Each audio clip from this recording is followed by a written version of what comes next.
So we're talking today about the second letter to the seven churches, and we're moving up the coast from Ephesus to Smyrna. Now, like Ephesus, Smyrna was a port city, and in some ways it rivaled Ephesus as being one of the main, most important towns in the region of Asia Minor. However, unlike Ephesus, Smyrna still is a port city, and it's indeed still inhabited, although these days we know it as Izmir. I believe it was renamed in 1930. So whilst Pam and I haven't visited Smyrna, we have got very close, because when we had that holiday that I talked about last month in Turkey, we actually flew through Izmir airport, and then we got on a bus and they shipped us further down the coast. So I've got very close to these ruins, but I haven't actually seen them. There is a movie that's come out in the last couple of years called Smyrna, My Beloved, partly in Greek, I think, and partly in English.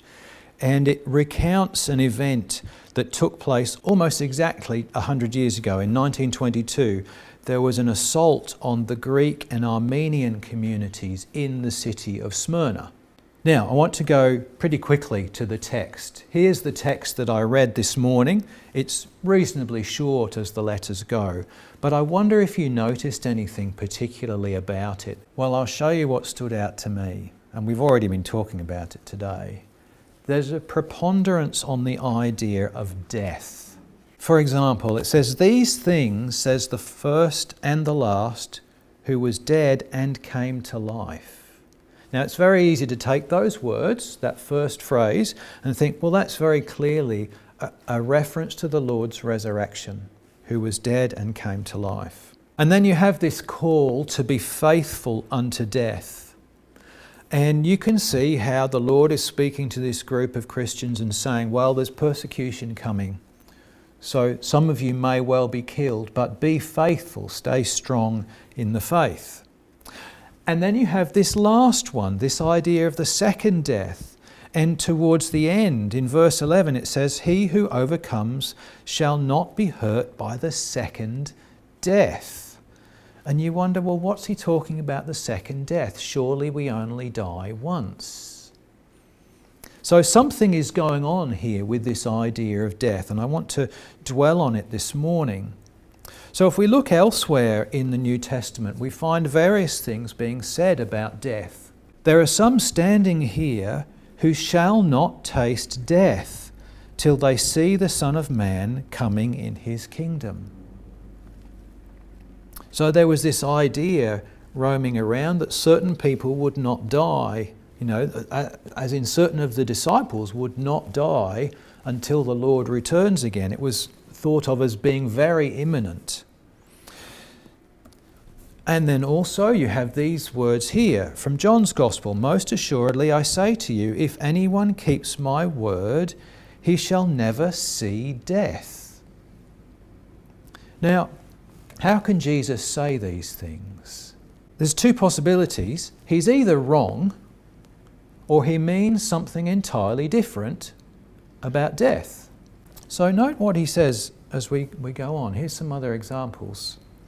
"Most assuredly I say to you, he who hears my word and believes in him who sent me has everlasting life, and shall not come into judgment, but has passed from death into life." Now that's not the normal way round, is it? You usually live first and die second. This idea is taken up again. This is in the first epistle of John.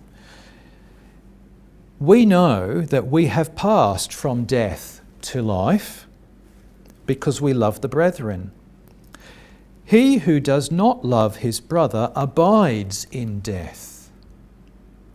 So there you've got that idea of passed from death to life again. So clearly something is meant by death other than physically dying. But this idea of abiding in death, to live in death, is an interesting concept. Now, it helps us understand some of the strange things said about death in the Old Testament too.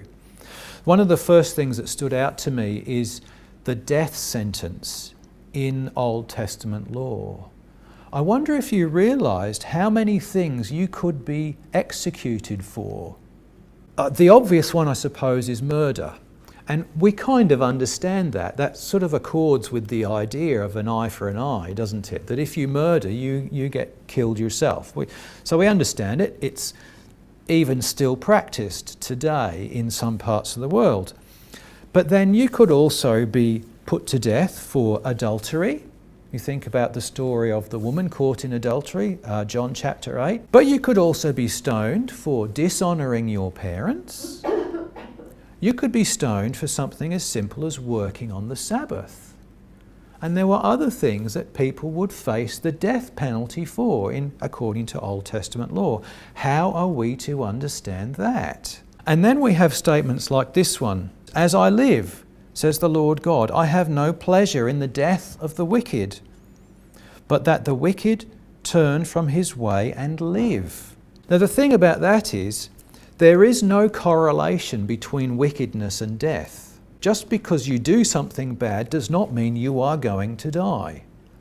The world would be a very simple place, wouldn't it? If you knew that if you did something bad, the result is your own death. I mean, even in the word itself, we have the recognition that that is the case, because you have the psalmist who laments the prosperity of the wicked. Oh, why are the wicked prosperous? Why does the righteous man not have his schemes succeed? Something else is going on when we speak about death. So what do we mean by it? And it so happens that the Apostle Paul, of all people, gives us the answer. For to be carnally minded is death, but to be spiritually minded is life and peace. For if you live according to the flesh, you will die. But if by the Spirit you put to death the deeds of the body, you will live. So when we're talking about death in the Bible, we're really talking about a life which is directed by this piece of meat. So this is the death that is being spoken of to the church in Smyrna. Now, I also want to use this idea of the spiritual life, and the natural life, the worldly, the bodily life as death, when we look at some of the other things that are said in this letter. So there's two things I want to just point out. One is, I know your poverty, but you are rich. And the second one is the blasphemy of those who say they are Jews and are not, but are a synagogue of Satan. So I'll deal with the second one first, actually. The thing about Judaism is it is a practice, not a statement. Often in the Christian church we can say, well, you're saved by acknowledging the Lord. So you make a statement and you become a Christian and you are supposedly saved. Not so with Judaism. Judaism is a practice, it is a way of life. So how can you say you are a Jew but not be one? The thing is, it's when the practice of Judaism becomes superficial, it becomes external. It's the difference between doing something and being something. So on one hand, it's the external only, it has no impact upon my spirit, my psychology, or anything about me. It's just something I do out of habit or whatever it is. As compared to, as it's put in Deuteronomy, turning to the Lord your God with all your heart and with all your soul. It's a being that's meant. And then the idea of, I know your poverty, but you are rich. Now what does that mean? Well, materially you can't be both, can you? In the natural world you are either poor or you're rich. But spiritually perhaps there's something here. I'll just share what Swedenborg writes about this. A man who is in the affection of truth from a spiritual origin knows many more things than he knew before. For the general knowledges that he has are like vessels that can be filled with many things, and they are also actually filled when he comes into heaven. So the general knowledges that we have in our mind, in a natural sense, are like vessels. And we can collect many of them, but they can all be empty. You see? So that is to be rich in a sense, lots of vessels, but poor in the sense there's nothing in them. So this is naturally focused people who are concerned on the great number of knowledges they possess. We are a stone's throw from a university, for example. To be full of knowledge is a kind of a richness, but to have no connection to the spiritual is great poverty. So I want you to just imagine this. A little library in a home. Imagine that you spent your whole life learning everything that is in your own little library. You can look at your books and you can remember or recall or even recite everything that's in every one of those books. It represents everything you know. Then imagine that you discover that there are actually many, many more books to be found. The world, in fact, full of books, full of things to learn. Your whole world suddenly expands. It opens up. There's new things to be discovered. There's new perspectives to be found, new things to be learnt. And you realise suddenly how small your little library is. Another example of this is in this film. I don't know if anybody's seen it, is Room. It came out a couple of years ago. Just very quickly explain the premise behind it. The young woman has been kidnapped and she's been kept as a slave in a room for several years. She's fallen pregnant to the man who has kidnapped her, and she's raised this boy in this room. And to help save his sanity, she has taught him that the room is all there is. There is no world outside. They've got a skylight through which they can see a tree, but that is their only connection to the outside world. And then it relays their escape, and then they're coming back out into this world. And you imagine this child's perspective. All he's known, all he's ever believed in is this room that he's lived in, and he's come out into the world and discovered the world is so much bigger with so many more things and possibilities than ever he could imagine. That's the experience we're talking about here when we look at this church of Smyrna. This is a common experience for children, actually. This idea of the world suddenly expanding to something much bigger than they could ever imagine. We look at children and the way they act, often with so much confidence, self-assurance. They seem to be not at all concerned about the way that people view them in what they do.